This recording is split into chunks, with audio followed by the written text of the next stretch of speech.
never held public office, but for 3 decades, starting in the 1880s, John Henry Whallen ruled Louisville as the boss of the Democratic Party political machine. They called him the Duke of Buckingham, after the girly show theater by that name he owned at 3rd and Green. And from the Buck, he intimidated voters, rigged elections, and controlled 1,200 city patronage jobs. Famed Louisville Times editor Arthur Kroc later called the theater the political sewer through which the filth of Louisville runs. Today, Whallen's all but forgotten, but when he died 100 years ago this year, the Courier-Journal said he was the most famous man in Louisville. He was so corrupt he forced the city to adopt the secret ballot. His brother and sidekick Jim once boasted that he had bought as many votes as any man alive.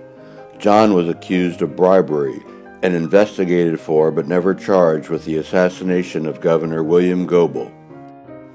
And in 1905 he engineered the victory of Mayor Paul Barth in an election so crooked it was thrown out by Kentucky's High Court.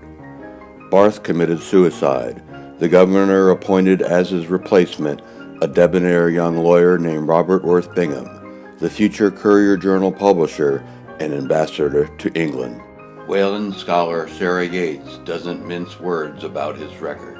He fixed elections, he voted the dead in Portland Cemetery probably, and he kept certain voters from the polls. But Whallen was beloved by the Irish and other immigrants and forged an alliance with the emerging working class. John Whallen made enfranchised the lower classes. He gave people the opportunity to vote who probably hadn't had it before. Before the government provided social services, Whallen fed and clothed the poor and even provided disaster relief. If he heard of a widow in need, he was there with a food basket or bucket of coal. John was an incredibly charitable man, both personally and in terms of ways in which it would bring him political advantage. He got votes because of his generosity, and he used his generosity to bring new voters to the polls and poll workers. He was born in New Orleans in 1850. He joined the Confederate Army at age 13. First he carried ammo as a powder monkey. Then he served as courier to famed Raider General John Hunt Morgan. He came to Louisville in 1870 when it still relied on the horse. He tried to open a saloon, and when a local politician helped him get a license, he helped the Paul get reelected, and the Duke was a force in every local race for the rest of his life.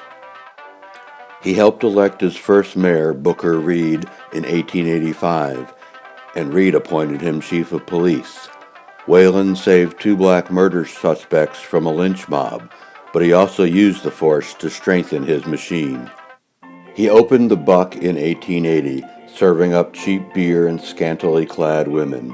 One reformer called the place a great stench in the nostrils of decency.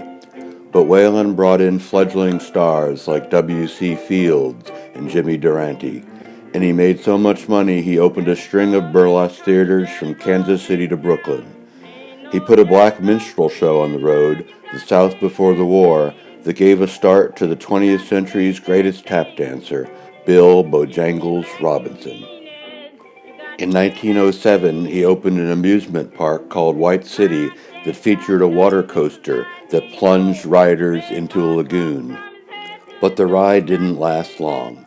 The park burned to the ground, reopened, then closed after just 5 years, unable to compete with the more popular Fontaine Ferry Park, with its mystery house and fattest man and bathing beauty contests.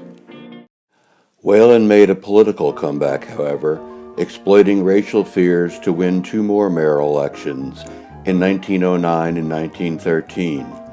First, there was William O. Head, who notoriously promised to keep Louisville white. Whallen helped him with some dirty tricks. Hired a city trolley car and put an African American band on it and a banner on the car that said, "Your next city council." He was not above race baiting. He also discouraged blacks from voting. On voter registration day in the 1909 election, John staged a picnic outside of town and invited African American voters to the picnic so that, of course, they wouldn't be there when be in town in time to register to vote.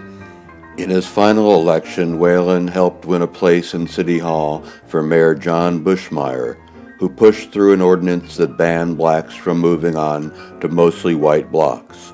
The racist law eventually was struck down by the U.S. Supreme Court in the famed case of Buckingham versus Whallen.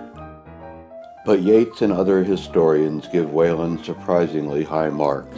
He did some things that were illegal and questionable.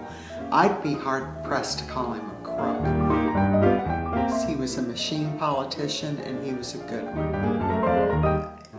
John's heart was very big, and his love of Louisville was huge. He promoted Louisville all around the country, and he was involved through his theaters and through politics both as one of the city's biggest boosters. He also left a permanent mark on the city. I think John Whallen's legacy is that the Irish and the Germans are part of the fabric of Louisville, Kentucky. Whallen died at age 63, a month after Bushmeyer's victory. His estate became Chickasaw Park. Colonel Jim Whallen lost interest in the machine and the theater, which he sold in 1917. He died 13 years later, leaving an estate valued at $13 million in today's money. His home became the first Flagey High School. The Buck became the Savoy and later an adult theater that burned down and then was torn down. But the Whallen story wasn't over. 100 years after Paul Barth was thrown out of office, his great-grandson and namesake was sent to prison for stealing from the Crusade for Children. Married 3 times, Whallen claimed to have fathered 3 children, but one former Louisville resident says she thinks he had at least one more. Her name? Janella Marie Whallen. Using the name Naila Jamoke, she was the first black woman to run for governor of Kentucky in 1999. She's now an actress who lives in North Hollywood, California. I believe very strongly that I am his great-granddaughter. Her grandfather, Joseph Whallen, a light-skinned black man, was born in 1872 when John Henry was about 22 years old. Census records suspiciously omit the names of either of Joseph's parents. She'll probably never be able to prove the connection, but she said she believes that Whallen's blood explains why she's been drawn to politics and theater. I believe that who he was has a lot to do with who I am. Now and for eternity, the Duke and his brother fittingly lie together. In life they were so close, wrote the Kentucky Irish American newspaper, that when they bought a pair of shoes, one was said to belong to Jim and the other to John. Their home is the grandest mausoleum in St. Louis Cemetery.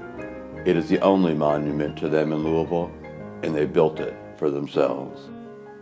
Andy Wolfson for the Courier-Journal.